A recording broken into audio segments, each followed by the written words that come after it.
essa oração, Jesus. Em nome do Senhor Jesus é o que nós te pedimos. Amém.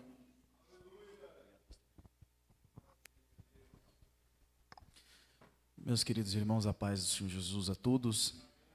Glória a Deus. Tem alguém feliz com Jesus aqui nesta noite?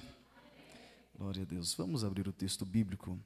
Último livro da Bíblia, livro da Revelação, livro do Apocalipse, capítulo de número 5. Livro da Revelação, livro do Apocalipse, capítulo de número 5. Enquanto os irmãos identificam o texto bíblico, também acho que deve já estar projetado, né, na tela. Glória a Deus, eu quero aqui louvar a Jesus pela oportunidade que o Senhor nos dá de mais uma vez estarmos aqui neste altar, hoje com a oportunidade de ministrar a vocês uma palavra da parte do Senhor. Agradecer a confiança, pastor Benedito, pastor dessa igreja. Deus abençoe, pastor. Obrigado pela confiança. Paulinho, né? Deus abençoe, Paulinho. Obrigado pelo convite. Também recebo o abraço do nosso pastor. Amém? Glória a Deus. Darcy é um amigo, tanto é que eu venho toda semana visitar ele. Né, Darcy? Deus te abençoe, em nome de Jesus. Livro da Revelação, livro do Apocalipse, capítulo de número 5, verso de número 1 a seguir. Diz assim, irmãos, o texto bíblico. E vi na destra do que estava sentado sobre o trono um livro, escrito por dentro e por fora, selado com 7 selos. E vi um anjo forte bradando com grande voz, e a pergunta era: quem é digno de abrir o livro e de desatar os seus selos? E ninguém no céu, nem na terra, nem debaixo da terra podia abrir o livro e nem olhar para ele. E eu, João, chorava muito, porque ninguém fora achado digno de abrir o livro, nem de o ler e nem de olhar para ele.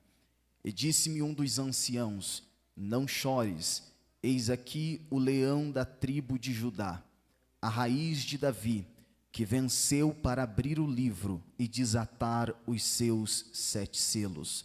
Verso de número 9.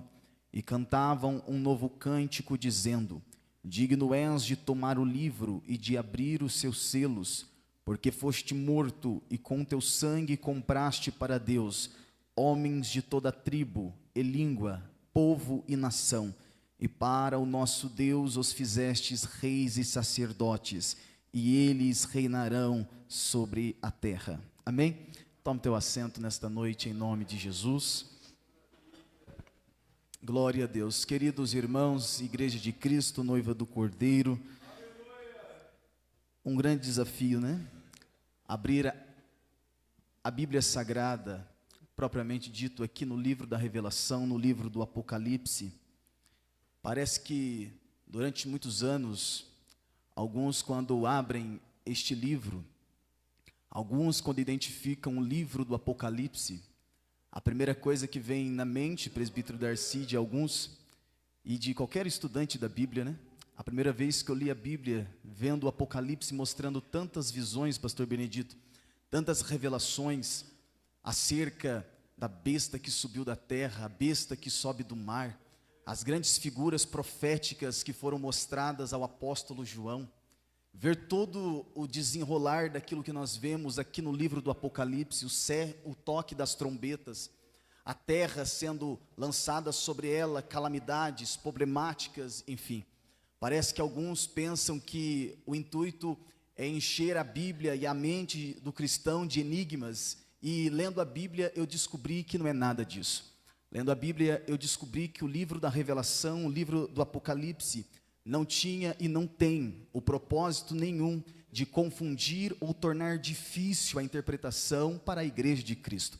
É por isso que eu digo sem medo de errar nesta noite, que quando interpretado de maneira correta, este livro ele pode se tornar compreensivo, tanto aos obreiros à minha retaguarda, como também aquelas crianças que estão nos ouvindo, porque a revelação dada a João na ilha de Patmos foi uma revelação dada para a igreja, e a revelação dada à igreja era para aplicar no coração dos irmãos ânimo e esperança para que continuasse caminhando, sabendo que a terra ela pode até estar nas rédeas que o maligno está determinando através da sua cultura. Mas uma coisa é certa: no final de todas as coisas, havendo perseguição contra o povo de Deus, havendo problemáticas na terra, o crescimento das calamidades e até mesmo da apostasia, até mesmo o espírito do anticristo tentando perturbar o ânimo do povo de Deus nesta terra, uma coisa é certa: daqui a pouquinho a trombeta toca e a mensagem de esperança continua. Nos encontraremos com o Senhor nos ares, e a esperança é essa. Já foi dito nesta noite acerca da esperança da volta de Cristo, e se tem uma coisa que move, irmãos, o povo de Deus, é saber que Jesus vem. A Bíblia é muito clara, a Bíblia é muito enfática nas promessas que não foram pregadas e ditas somente no Antigo Testamento, mas na boca do próprio Jesus, em João capítulo 14, momentos antes que antecederam a crucificação.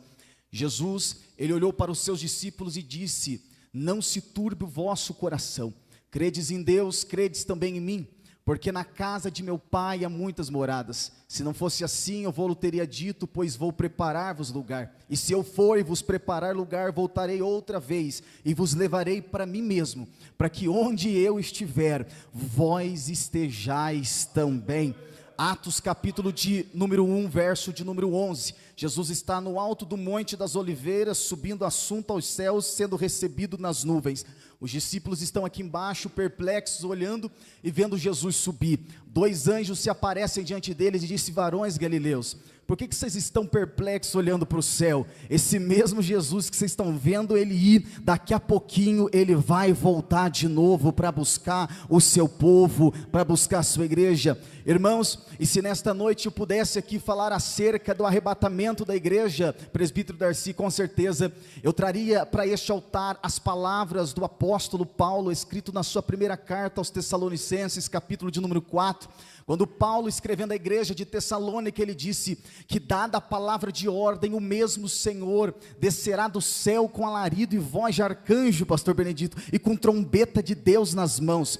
E há aqueles que pensam que o arrebatamento vai começar entre os vivos, estão enganados. A Bíblia diz que o arrebatamento começará entre os mortos, porque a Bíblia diz: e aqueles que dormem em Cristo ressuscitarão primeiro, e depois nós, os que estivermos vivos, seremos transformados e transladados seremos. Eu não entendi, eu vou explicar. Quando a trombeta nos altos céus e na nuvem tocar para o grande dia da chegada da igreja, a inauguração nos altos céus, a primeira coisa que vai acontecer é que os mortos que morreram em Cristo vão ressuscitar. Abraão morreu, vai se levantar naquele dia. Jacó morreu, vai se levantar naquele dia. Os patriarcas morreram, vão se levantar naquele dia. Os profetas morreram, vão se levantar naquele dia. Os apóstolos morreram, vão se levantar naquele dia. E havendo eles ressuscitados, nós nos uniremos com eles e entraremos nas mansões celestiais com o Senhor nosso Deus. Existe essa esperança ainda no coração do povo de Deus aqui nesta noite? A esperança, irmãos, é a mensagem central do livro do Apocalipse. O livro da Revelação foi escrita por o último apóstolo ainda vivo. O livro do Apocalipse foi escrito nos anos 90 depois de Cristo. Tendo sido escrito nos anos 90, os irmãos percebam comigo que todos os demais apóstolos já haviam sido mortos. Só tem um apóstolo que ainda não morreu, o nome dele é João. João era o único que ainda não havia sido morto. Todos os demais morreram pelo viés do martírio.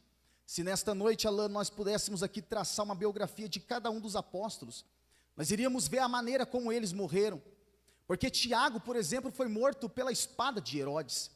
Se nós olharmos para a história, vamos descobrir que nos anos 64 e 67 depois de Cristo, enquanto o grande imperador Nero dominava em Roma, dominava o governo mundial da sua época, Nero mandou matar os 2 grandes apóstolos que nós conhecemos e talvez os mais famosos da Bíblia, o apóstolo da circuncisão e o apóstolo da incircuncisão. Pedro e Paulo, os 2 apóstolos que mais se destacaram, foram mortos também. A mando de Nero, o imperador, a história diz que colocaram Pedro em uma cruz de cabeça para baixo e o crucificaram, porque quando foram crucificar ele disse: me coloque de cabeça para baixo, porque eu não sou digno de morrer como meu Salvador. Se nós traçarmos nessa noite e perguntarmos como foi que aconteceu com Paulo, Paulo perdeu a cabeça por amor ao Evangelho de Cristo, por pregar o poder do Evangelho de Cristo.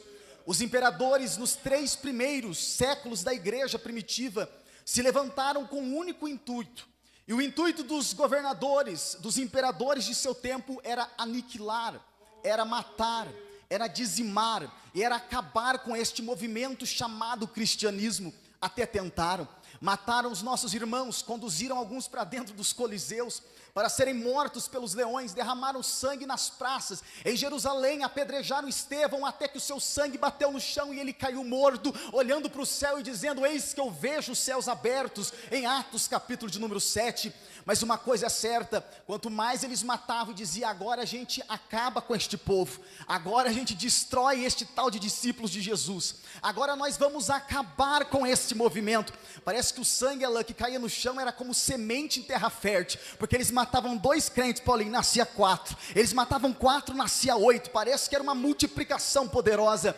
E se alguém nesta noite me perguntasse e dissesse: Juan, por que este povo, estes tais de crentes que fazem barulho, que dizem glória a Deus, porque estes crentes assembleanos, já se passou mais de século e ainda continua crescendo no Brasil e no mundo? Eu vou responder nesta noite não com as minhas palavras, eu deixo nesta noite, irmã Deise, que o próprio apóstolo Pedro responda isso. Pedro nesta noite olharia para nós, subiria nesse altar, pegaria esse microfone e diria: um certo dia Jesus olhou para mim e disse: Simão Barjonas, tu és Pedro, agora sobre esta pedra eu edifico a minha igreja, e as portas do inferno não podem prevalecer contra ela.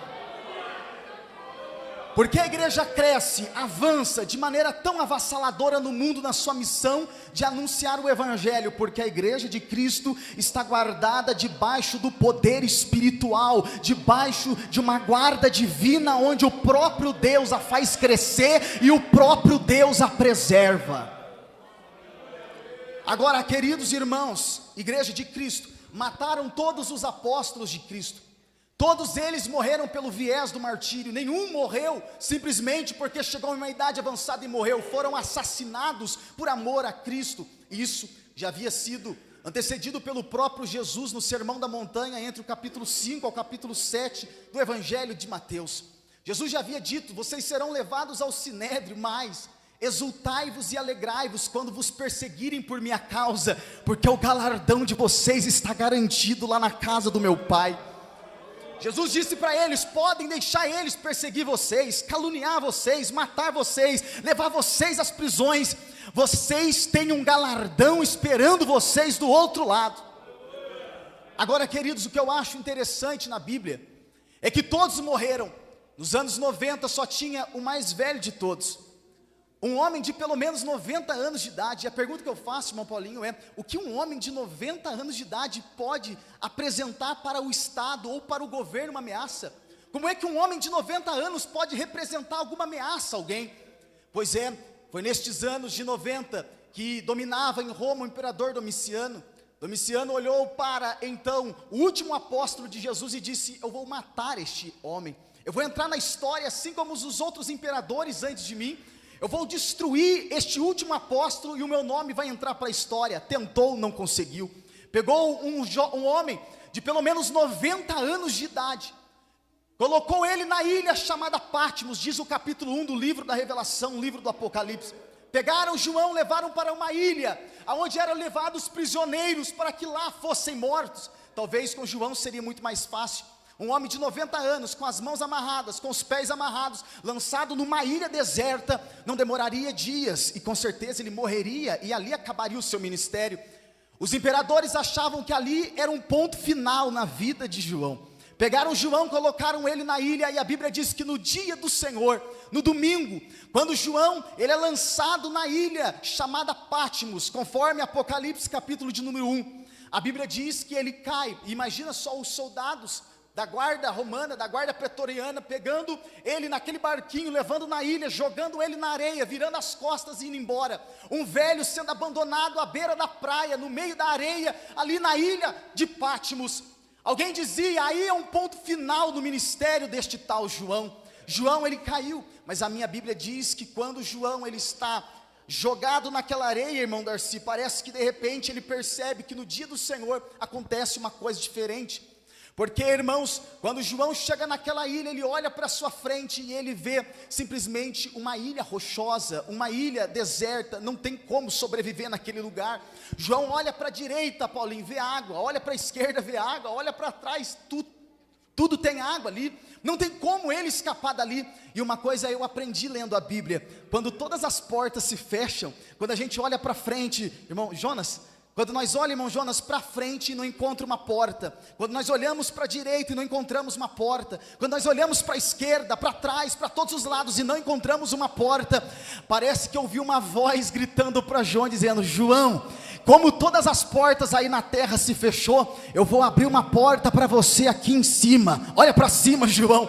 A Bíblia Sagrada diz que João, ele sai da dimensão humana e ele entra em uma dimensão poderosa e espiritual. João, ele está jogado numa ilha, com as mãos na areia, mas quando ele ouve uma voz dizendo para João: João, todas as portas aí na terra estão fechadas, eu estou abrindo para você uma porta aqui no céu, para você entender e ver coisas das minhas revelações.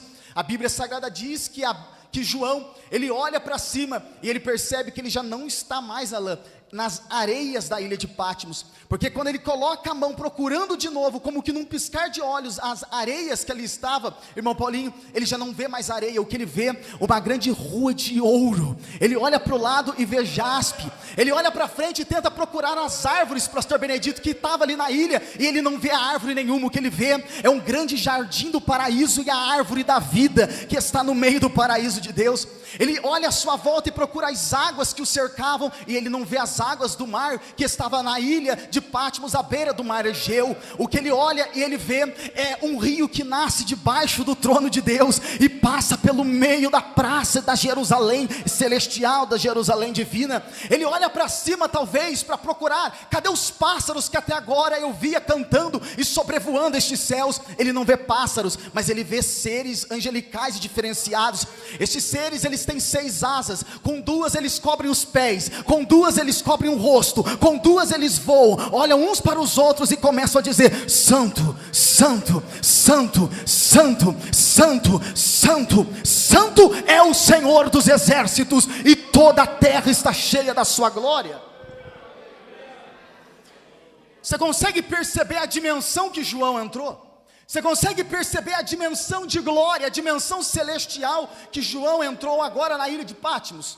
A minha Bíblia Sagrada diz que João, quando ele vê toda aquela glória, assim como nós, assim como qualquer um de nós, pastor Benedito, João, ele não suporta a glória. A Bíblia diz que ele cai no chão como morto. E quando João cai no chão como morto, ele percebe que tem passos vindo à sua direção, irmão Darcy. Ele não sabe quem é. Uma voz fala com ele: João, não temas. Ele não sabe o que é. Ele está envolvido pela glória espiritual, ele está envolvido pela glória divina. João, jogado no chão como morto, assim como nós, não suportando a glória de tudo que vê, ele resolve então levantar os olhos para enxergar quem é que está falando com ele. Daí João começa a levantar os olhos, e quando ele começa a levantar os olhos, ele começa a ver um homem que tem uma vestimenta, um vestido comprido todo branco. Ele começa a olhar e ver que os seus pés são como latão reluzente, como quem saiu de uma fornalha. Ele olha para aquele homem e vê que existe um cinturão de ouro que passa o meio do seu peito, como alguém que diz: eu sou vencedor. Ele olha para os seus olhos e tem chama como que de fogo. Olha para a sua boca e tem uma espada aguda de 2 fios que sai da sua boca. Olha para a sua coxa e na sua coxa está escrito: Rei dos reis e Senhor dos senhores. O próprio Cristo se apresenta em corpo glorificado e diz: João, não temas. Por que eu não devo temer? Porque eu fui morto, é verdade, me penduraram na cruz, é verdade, mas eis aqui estou vivo para todo sempre e para toda eternidade. Eu tenho nas minhas mãos a chave da morte, do inferno. A porta que eu abro ninguém fecha, a porta que eu fecho ninguém abre. O controle está na minha mão, João, fica tranquilo, porque eu morri na cruz, mas Herodes não conseguiu me segurar na cruz, a sepultura não conseguiu me segurar na cruz, a morte não conseguiu me segurar na cruz. No 3º dia, quando as mulheres foram procurar, Jesus levantou da sepultura, e eu tenho uma notícia: ele está vivo e presente no culto da Assembleia de Deus em Campos Novos nessa noite. Tem alguém que serve a um Jesus vivo aqui nesta noite? Aleluia. João olha para toda aquela revelação. O Senhor diz: João, o imperador Domiciano disse que aqui seria o ponto final, Paulinho. O Senhor olhou e disse assim: ele nem sequer sabe que você tem 90 anos, eu já te preservei até agora, porque é agora que eu vou te dar uma das maiores revelações proféticas que você já teve na sua vida. Pega uma caneta e começa a escrever, porque eu vou escrever coisas, e você vai escrever para 7 igrejas que estão na Ásia Menor. Você vai escrever para 7 igrejas que estão na Ásia, porque eu tenho um recado para a minha igreja. E em todas as igrejas ele dizia: quem tem ouvidos ouça o que o Espírito diz às igrejas. E tem uma particularidade ainda muito melhor. Jesus tomou a boca de João para escrever a igreja, irmão Darcy, e disse à igreja de Cristo que estava na Ásia, para todas elas: eu conheço as tuas obras, eu conheço o teu trabalho, eu conheço o teu labor, eu conheço a tua perseverança, eu conheço a tua força. Eu venho aqui nesta noite para dizer que o mesmo Cristo que falou com as 7 igrejas da Ásia, também está falando com a Assembleia de Deus aqui nesta noite. Eu conheço a tua fé, eu conheço a tua perseverança, eu conheço a tua força, eu conheço a tua fé. E saiba de uma coisa: o dono da igreja, que manda na igreja, que governa a igreja, que comanda todas as coisas, ainda habita no nosso meio aqui nessa noite. As revelações começam a ser dadas, e é lógico, para mim falar aqui de todas as igrejas precisaríamos de horas, mas 8h30 esse microfone está na mão do pastor. Mas o que eu acho interessante, o que eu quero destacar com os irmãos é o capítulo de número 5. A revelação pode até parecer complexa, a revelação pode até parecer difícil, mas se nesta noite, meus irmãos, se nesta noite nós olharmos para o capítulo de número 5 do livro do Apocalipse, a Bíblia Sagrada diz que em uma das revelações que João está tendo, João ele entra no céu, e quando João ele está na dimensão espiritual, a Bíblia diz que ali existe um livro selado com 7 selos, e uma pergunta é gritada no céu. Eu não sei, pastor Benedito, quem gritou, mas alguém gritou no céu, e a pergunta foi uma pergunta para João. A pergunta foi: quem é digno de abrir este livro? Quem é digno de desatar os 7 selos? Mas a Bíblia diz que não havia ninguém digno, não havia dignidade em ninguém para que pudessem abrir o livro, olhar para o livro ou tocar no livro. Este livro representa, irmãos, claramente a nós o abrimento e a abertura de toda a história da humanidade. A Bíblia Sagrada diz que ninguém no céu, nem na terra, nem debaixo da terra podia abrir o livro e nem olhar para ele. Se alguém nessa noite me perguntasse: mas Juan, por que ninguém pode abrir o livro?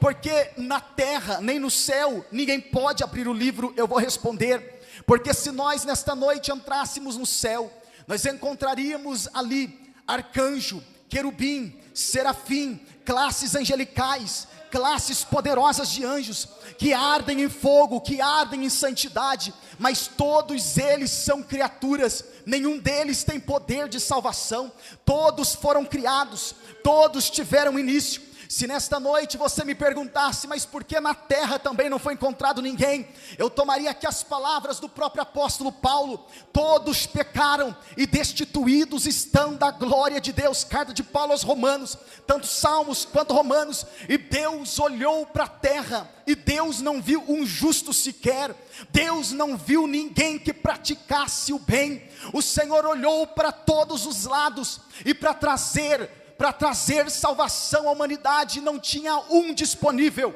não tinha ninguém digno nem sequer de olhar para o livro e nem sequer abrir o livro. Começa a haver um choro no céu, porque se o livro não abre, a história não continua. Se o livro não abre, toda a humanidade está condenada. Se o livro não abre, não existe salvação para ninguém. Se o livro não abre, a Assembleia de Deus não estaria reunida aqui nesta noite. Se o livro não abre, não existiria a igreja. Se o livro não abre, não existiria ministros. Se o livro não abre, não existiria banda. Se o livro não abre, não haveria ninguém aqui nesta noite para adorar o nome do Senhor. Começa a haver um choro no céu, porque foi feito um levantamento. Na terra não tem ninguém digno, no céu também não tem ninguém digno. Quando de repente, irmãos, quando de repente alguém grita no céu, nós até agora não tínhamos achado ninguém, mas tem um que acabou de vencer lá embaixo, tem um que acabou de vencer a cruz lá embaixo,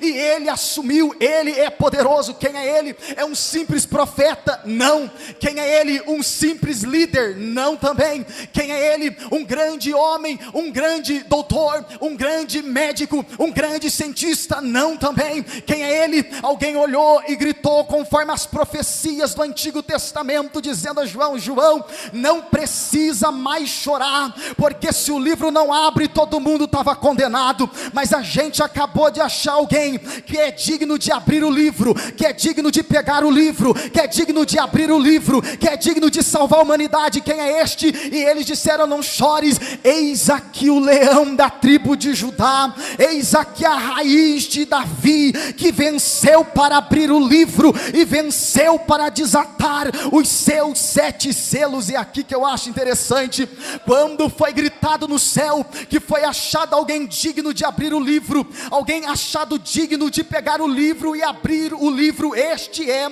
o leão da tribo de Judá, conforme as profecias do Antigo Testamento. O único que poderia abrir este livro era o próprio Jesus Cristo, o sangue do Filho de Deus cravado na cruz, por amor e por perdão à humanidade. Somente o Calvário é capaz de nos salvar, somente o Calvário é capaz de pegar homens que outrora estavam mortos, que outrora estavam jogados à lama, jogados ao pecado, jogados simplesmente à beira do caminho à destruição. Somente a mensagem de Jesus, somente a mensagem do Calvário, somente o Evangelho de Cristo, e somente o Cristo crucificado é poderoso para salvar a humanidade dos seus pecados, é poderoso para abrir o livro e trazer novamente, e trazer esperança para os homens. Irmãos, quando Jesus estava pendurado na cruz, os homens passavam ao seu lado e dizia para Jesus: você não é o Filho de Deus, desce da cruz e salva-te a ti mesmo. Irmão Paulinho, se Jesus descesse da cruz, nós desceríamos ao inferno. Se Jesus descesse da cruz, nós desceríamos ao inferno. Olharam para Jesus e disse: tu não é Filho de Deus, desce da cruz. Mas Jesus foi até o final. Quando estava no Getsemane, até orou para o Pai dizendo: Pai, se possível, passa de mim este cálice, porém não seja o que eu quero, mas seja o que o Senhor quer. O que o Deus queria era a salvação da humanidade. Portanto, Jesus permaneceu na cruz, sofreu a justiça de Deus, todo o pecado da humanidade foi depositado sobre ele, e a espada da ira de Deus transpassou o próprio Filho de Deus. Quando Jesus morreu na cruz, a Bíblia diz que o sol se escondeu, houve trevas na terra, da hora sexta, que é o meio-dia, até a hora a nona, que é as 3 horas da tarde, o céu houve trevas, o sol não brilhou mais. Sabe o que estava acontecendo ali? Quando Jesus, às 3 horas da tarde, com os pés cravados na cruz, com as mãos cravadas na cruz, quando ele olhou e disse: tetelestai, está consumado, a obra foi terminada. Era Jesus dizendo assim: todos eles tinham uma dívida que não poderia pagar. Paulinho, irmão Jonas, não poderiam pagar, mas agora pelo meu sangue está pago a dívida, está pago a dívida. Aqueles que outrora não tinham salvação, agora tem salvação. O livro que outrora não poderia ser aberto, agora pode ser aberto, porque o Cordeiro de Deus venceu no Calvário, o Cordeiro de Deus venceu na cruz e vive para todos sempre no meio do seu povo.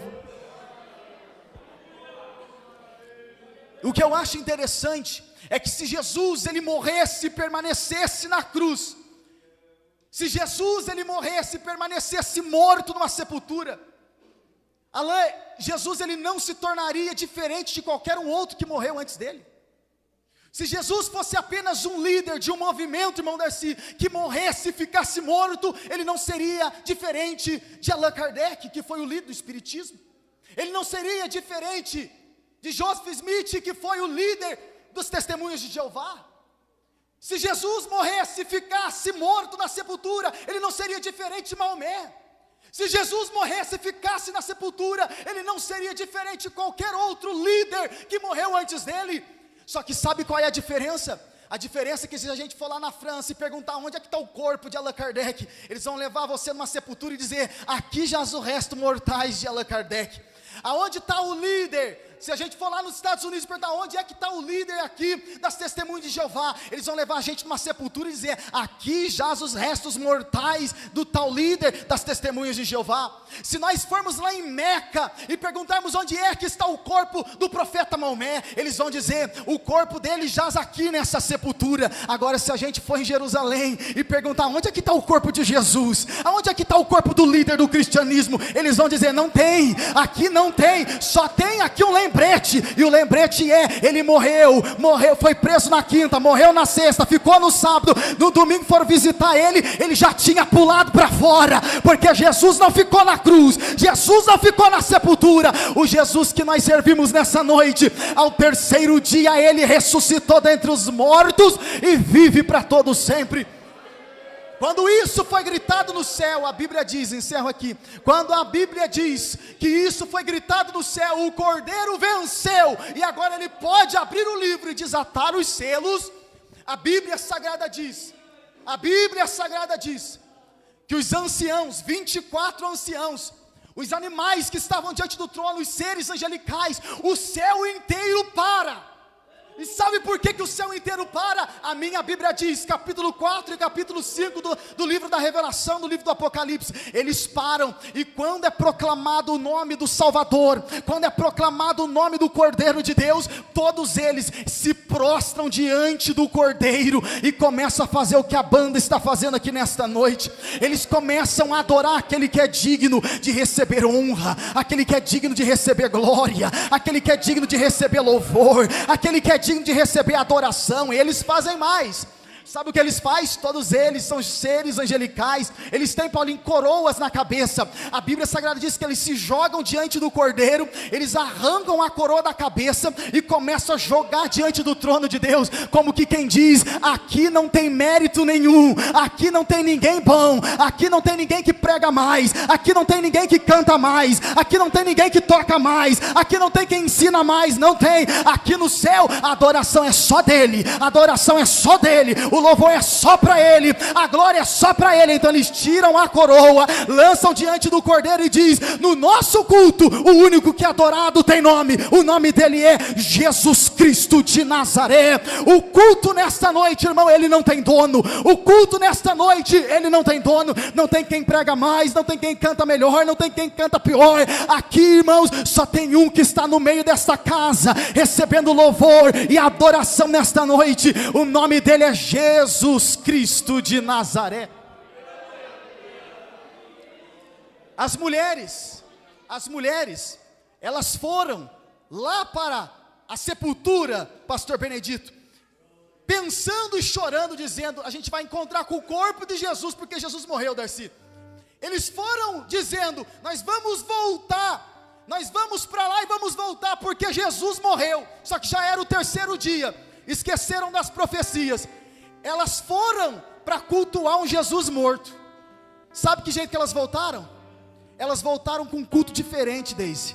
Eles foram cultuar um Jesus morto, voltaram dizendo assim, ó, foram, não encontraram, disseram, ele está vivo, voltaram dizendo assim, ó, porque ele vive, posso crer no amanhã, porque ele vive, temor não há, mas eu bem sei que a minha vida está nas mãos. Você crê nessa noite que você serve a um Jesus vivo? Então mais uma vez, porque ele vive, porque ele vive. Declare isso nessa noite, Jesus vive, você serve a ele, e o único digno de adoração nessa noite se chama Jesus Cristo de Nazaré. Deus abençoe a igreja.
Glória a Deus. Bendito é o nome do Senhor.